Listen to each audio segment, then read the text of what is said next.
What's up, y'all? John here.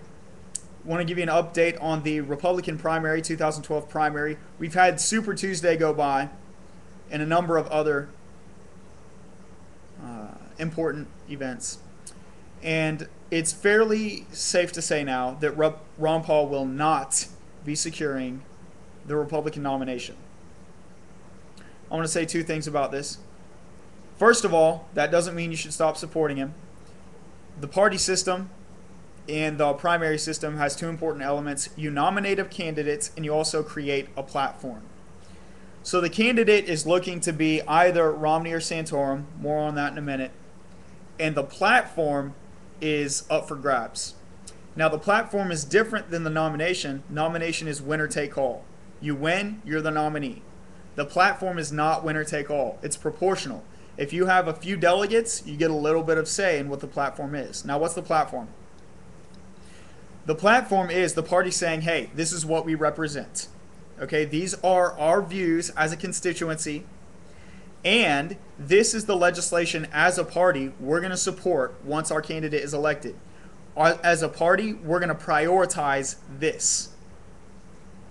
So feasibly, even if you have a particular candidate whose views are not a particular way, okay, if he wants to make his own constituency happy, he will honor that platform. Not to mention, if he wants to garner cooperation in the Senate and the House of Congress, he will honor that platform because that's the same platform those people will be going by because they want to honor their constituencies because Congress wants to get reelected. Your congressman wants your vote, so he's going to stick to the platform that you created. Okay, makes sense? And like I said, it's not a winner-take-all situation. So Ron Paul is actually doing third best with regard to delegates. He's actually beating out Gingrich, and he's losing to Romney and Santorum. But he will still have a significant say in the platform. And feasibly, this say could be even stronger if we continue to support him.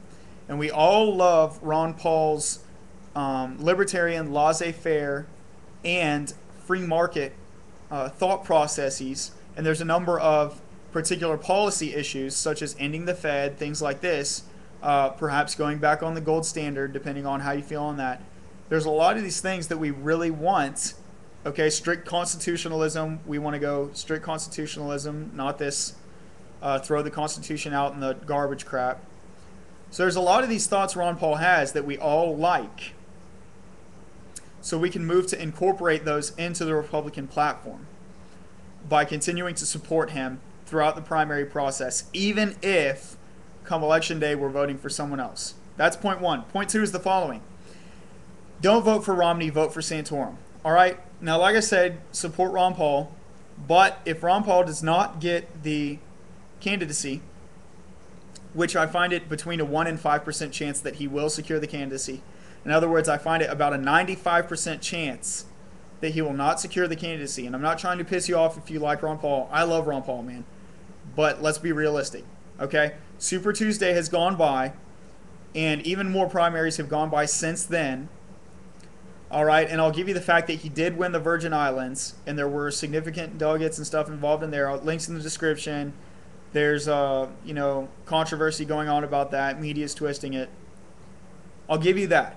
But winning the Virgin Islands is not going to win the U.S. Let's be realistic. All right. So in my line of thinking, the only way Ron Paul is going to win out is if Santorum and Romney annihilate each other, and he's the third place and he wins by default. But that's highly unlikely, like I said.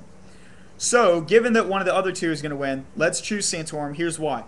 Romney is a flip-flopper and a liberal in disguise. He's a wolf in sheep's clothing. All right.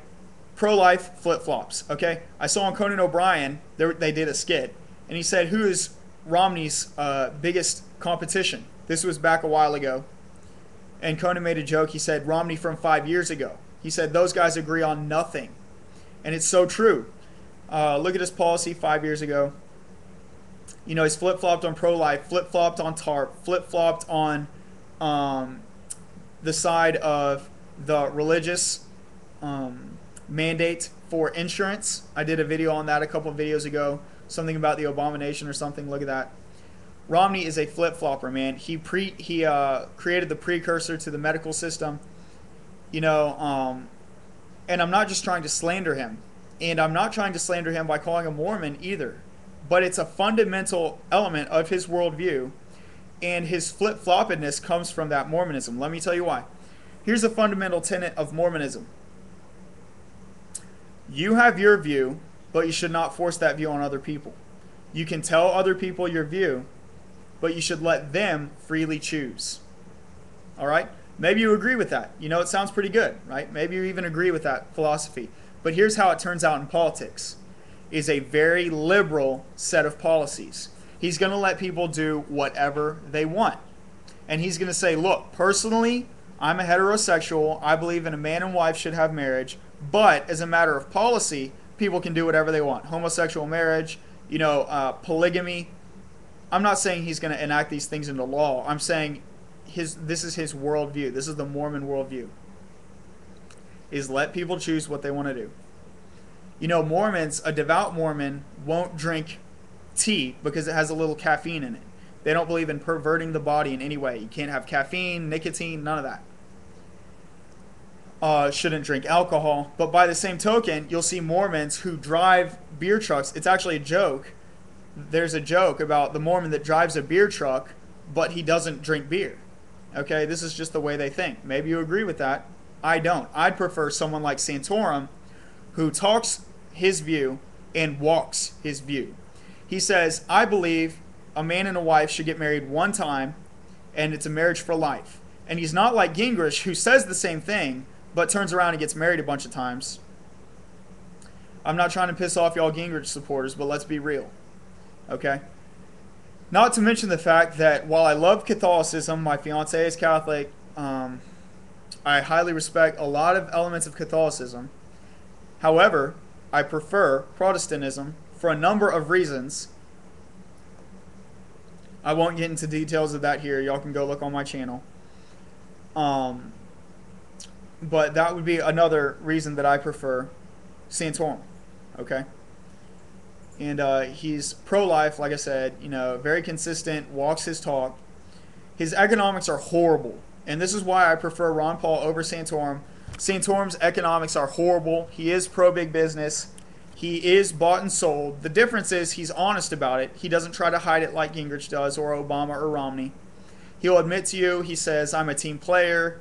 It's a bittersweet thing. You know, the benefit is I'll be able to pass a lot of legislation because I have a lot of IOUs and a lot of familiarity with how the system works, but it's negative because anyone can tell he's bought and sold, influenced by the system, paid off tons of times.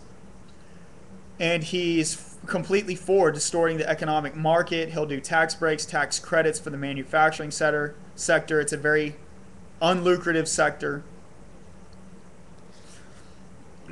He's for American protectionism, which, you know, if you're a union dude, you love that, which is ironic because he doesn't approve of unions. And American protectionism is cool in some ways, you know, more jobs here. But it also increases prices here. It also makes people not like us because if you know how economics works, it basically spikes the price of American goods around the world. Anyway, I won't get into details of that. But that's just one of his positions, American protectionism. So those are my 2 points. Number one, continue to support Ron Paul throughout the primary process. You know, cross your fingers, but don't hold your breath that he's going to get the nomination. And when he doesn't get the nomination, throw your support behind Santorum. Talk trash about Romney because the guy is terrible and a flip-flopper. And ideally, here's the ideal situation. We have a Santorum election. Well, ideally, Ron Paul would win, but ideally and realistic. Santorum wins with a platform heavily influenced by Ron Paul, and he decides to honor it because he wants to be reelected. Congress wants to be reelected. Congress is going to abide by the platform of the party because they want to honor their constituency. And so ideally they would meet on this common ground of the Republican platform, and it would be influenced by Ron Paul's ideology. That'd be very cool. So that's your update after Super Tuesday. Thanks for watching. Stay tuned. I'll be getting back to philosophy pretty soon probably. Take care.